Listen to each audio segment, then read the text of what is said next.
Allô? Le génie? Pourquoi la sécurité intérieure, c'est comme se construire une maison en soi? Il y a une façon de vivre que beaucoup connaissent. La journée commence bien ou mal en fonction du premier message reçu. L'humeur dépend du regard de l'autre, de sa validation, de son approbation, du savoir si on est bien vu, si on est assez. Ce n'est pas de la dépendance affective pathologique, c'est souvent ce qu'on a appris. Quand enfant, la sécurité dépendait de l'humeur de l'autre, on a appris à regarder dehors pour savoir si on était en sécurité. Et aujourd'hui, on fait encore ça, automatiquement. Mais il y a une autre façon, celle où la sécurité vient de dedans. Ce que la science nous explique en recherche, notamment l'exemple de la psychologue Mary Main qui a fait quelque chose d'intéressant. Elle a écouté des adultes parler de leur enfance et elle a remarqué quelque chose de surprenant.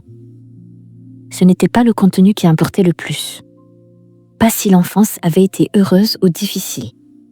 Ce qui importait, c'était la façon dont ils parlaient.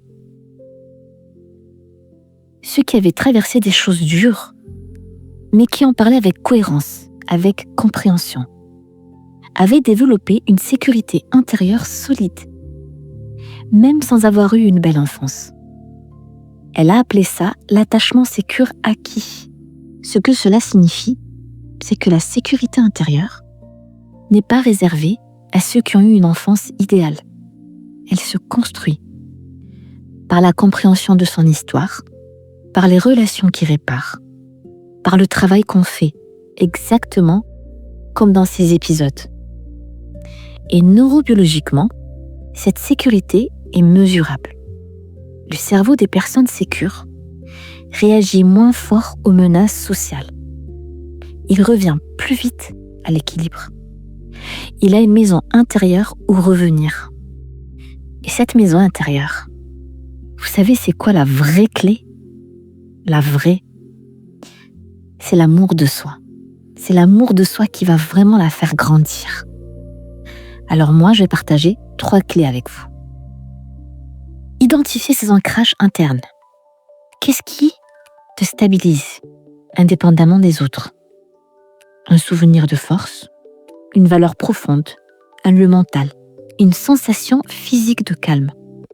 Nommer ces ancrages, les cultiver délibérément. Ce sont les murs de ta maison.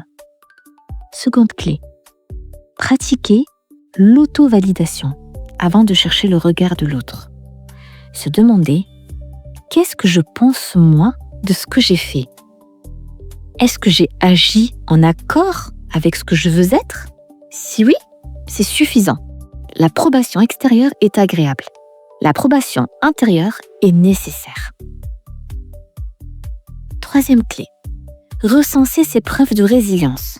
Faire la liste, mentalement ou par écrit, de ce que tu as traversé, pas pour te glorifier, pour rappeler à ton cerveau qu'il a des ressources, qu'il a déjà passé des choses difficiles et qu'il peut le faire encore. La sécurité intérieure, ce n'est pas ne plus jamais avoir peur, ce n'est pas ne plus jamais douter, c'est avoir un endroit à l'intérieur où tu peux toujours revenir.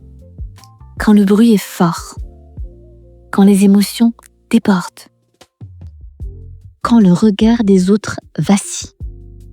Une maison en toi que personne ne peut démolir. Tu la construis épisode par épisode. Elle est peut-être déjà plus solide que tu ne le crois. Dans le prochain épisode, on va parler du corps parce que cette maison intérieure, le corps en est les fondations. Et parfois, il envoie des signaux qu'on n'a pas encore appris à lire.